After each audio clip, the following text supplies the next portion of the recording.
భారతీయ ఛానల్కి స్వాగతం. జై శ్రీరామ్, హర హర మహాదేవ్. యూపీలో సమాజ్వాడీ పార్టీలోనే బీటలు వేస్తున్నాయి. వాళ్ళ ఎమ్మెల్యేస్, సిట్టింగ్ ఎమ్మెల్యేస్ చాలామంది బీజేపీకి వచ్చేటట్టు ఉన్నారు. 8 మంది. ఏంటంటే బేసిక్గా ఎందుకు వస్తున్నారంటే రాముడి మీద కొంచెం సమాజ్వాడీ పార్టీ వాళ్ళు రామ్లల్లా దర్శనానికి బాయ్కట్ చేశారు. 22వ తారీఖు జాన్ 22న మీకు తెలుసు కదా, ప్రాణ ప్రతిష్ఠ జరిగింది. ఆ ప్రాణ ప్రతిష్ఠ జరిగినప్పుడు ఎమ్మెల్యేస్ అందరికీ స్పీకర్ గారు ఒక అవకాశం ఇచ్చారు. మనం అందరికీ ఒక ఏరియా కేటాయించాం, రండి వెళ్ళి కూర్చుందామని చెప్పి అతను ఆహ్వానం పంపాడు. దాంతో అందరూ ప్రతి ఒక్కడు కూడా అందరు పార్టీలు వెళ్ళే ఎక్సెప్ట్ సమాజ్వాడీ పార్టీ. సమాజ్వాడీ పార్టీ నాయకుడు ఎవడు అఖిలేష్ యాదవ్ ఏం చెప్పాడంటే మీరు ఎవరు వెళ్ళడానికి లేదు అన్నాడు. ఎందుకంటే వాడికి ఓట్ బ్యాంక్ అంతగా సాయిబులు అండి. ఆ సాయిబులను ఎప్పీస్ చేయడానికి వాడు కష్టపడాడు పాపం. ఫైన్, ఎవరు పాలిటిక్స్లో ఎవరు బాధలు వాడుకుంటాయి. కాకపోతే సాయిబులు అందరూ సాయిబులు గారు కదండి వాడి పార్టీలో. 8 మంది. ఒక అతనైతే అయోధ్యకు చెందిన ఎమ్మెల్యే, ఆయన రాచవంశం చెందిన ఆయన, రాముడు వారసుని అతను చెప్పుకుంటాడు. ఆయన చెప్పాడు, నువ్వు చెప్తే నేను ఆగను, నేను రాముడు వారసును, నువ్వేం చెప్తావు చెప్పు, నేను మాత్రం వెళ్తానని చెప్పేసి అతను వెళ్ళిపోయాడు. అవుట్ అండ్ అవుట్ దగ్గర నుంచి వెళ్ళిపోయాడు. కొంతమంది ఇంకా 7 పైకి చెప్పుకోలేకపోయారు, వెళ్ళలేదు. కానీ లోపల బాగుంటారు. దాంట్లో ముఖ్యమైన మనిషి మనోజ్ కుమార్ పాండే. అంతకుముందు చెప్పుకున్నాం, మనోజ్ కుమార్ పాండే. అతను ఆల్మోస్ట్ 2012 నుంచి కూడా కంటిన్యూస్గా ఎమ్మెల్యే కింద ఉన్నాడు. అది ఎక్కడి నుంచి అండి,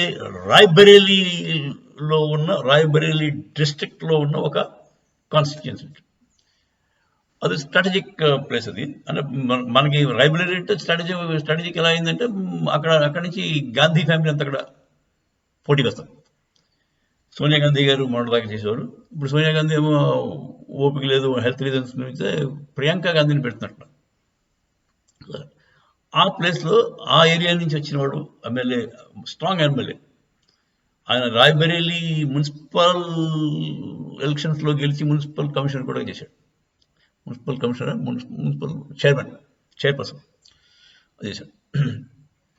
సో ఇదండి ఈ మనోజ్ కుమార్ పాండే గారు. ఆయనతో పాటు ఇంకా 5-6 మొత్తం 8 మంది. రాముడి వల్ల, రాములల్లాని చూడడానికి వీడు వద్దన్నాడని చెప్పిన చిన్న కారణం కాదు, పెద్ద కారణానికి అఫెండ్ అయ్యి బీజేపీ వైపు మొగ్గు చూపిస్తున్నారు. ఇవాళ రేపు చేరిపోతారు. ఇది ఎప్పుడు బయటకు వచ్చింది అంటే రాజ్యసభ ఎలక్షన్స్. రాజ్యసభలో చిన్న అంటే ఇప్పుడు ఎమ్మెల్యేసే ఓట్ చేస్తారు. ఇప్పుడు 56 రాజ్యసభ సీట్లు ఖాళీ. అంటే వాళ్ళ టర్మ్ అయిపోయింది, 5 ఏళ్ళు టర్మ్ అయిపోయింది, వాళ్ళు ఖాళీ అయిపోతే ఇప్పుడు కొత్త వాళ్ళు రావాలంటే 41 సీట్స్కి యునానిమస్గా వస్తారు. యునానిమస్గా ఎలా వస్తారంటే వాళ్ళు ఇప్పుడు ఒక ఏరియాలో ఒక పార్టీ బాగా స్ట్రాంగ్గా ఉందనుకోండి, సరే వీళ్ళు ఎలా మనం ఓటు పెట్టినా వాళ్ళే గెలుస్తారని చెప్పేసి వచ్చారు, యునానిమస్గా వచ్చారు. 10 సీట్లు యూపీలో ఎలక్షన్ జరిగితే దాంట్లో 7 బీజేపీకి రావాలి. అంటే వాళ్ళ ఈక్వేషన్ బట్టి ఎంతమంది అంటే 100కి 70 మంది బీజేపీ వాళ్ళు, 30 మంది సమాజ్వాడీ పార్టీ వాళ్ళు ఉన్నారు అనుకోండి పర్సంటేజ్.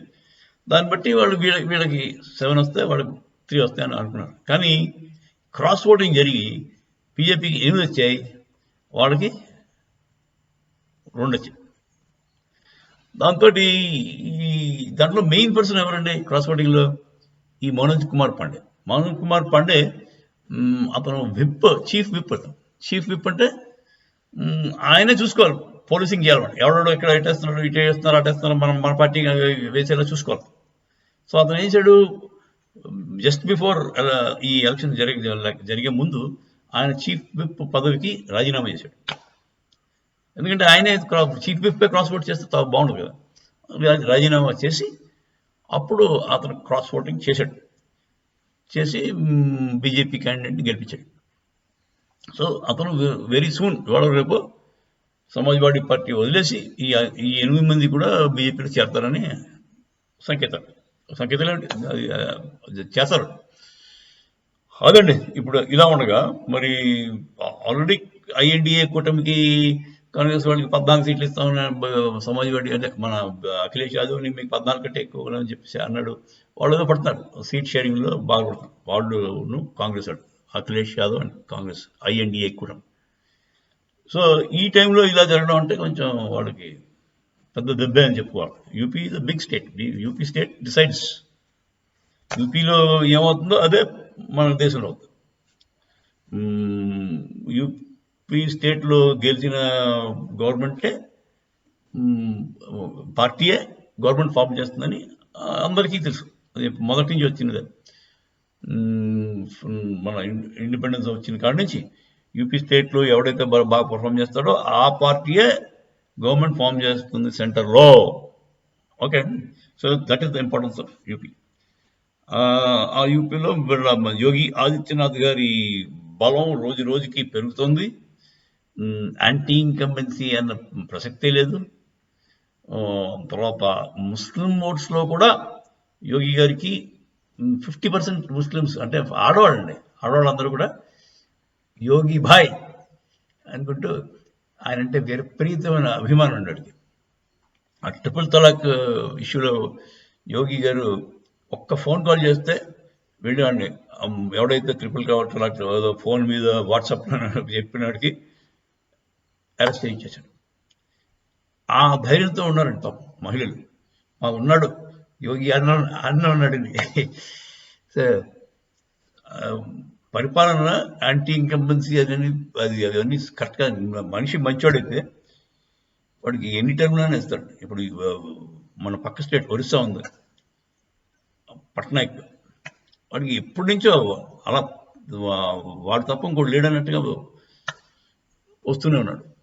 ఎందుకంటే ఆయన చేసే పని బట్టి పీపుల్ ఆర్ అప్రిషియేటింగ్ ఇట్. అంతేగాని యాంటీ ఇన్కంబెన్సీ ఉంటుంది, ఒకసారి వచ్చాక ఇంకోటి రావాలి అలాంటి పిచ్చి అంటే డెమోక్రసీ అంటే 2 పార్టీలు ఉండాలట కనీసం. ఒకసారి వీడు ఉండాలట, ఒకసారి ఆడు ఉండాలట. అంటే ఇద్దరు చేతకాని అలా ఉంటుంది. ఒకడు మహా ఎఫిషియెంట్, ఒకడు ఒత్తి దద్దమ్మ. ఎవడిస్తారు మీరు? రెండోసారి వాడు ఛాన్స్ ఇస్తారా చెప్పండి?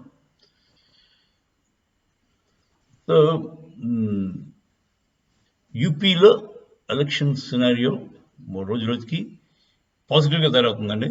ఈ యూపీ ఒకటి, వెస్ట్ బెంగాల్ ఒకటి, తమిళనాడు ఒకటి, ఇవన్నీ చూస్తుంటే అబ్కి బార్ 400 పార్ అన్నది సంభవమే అనిపిస్తోంది. జై శ్రీరామ్, హర హర మహాదేవ్.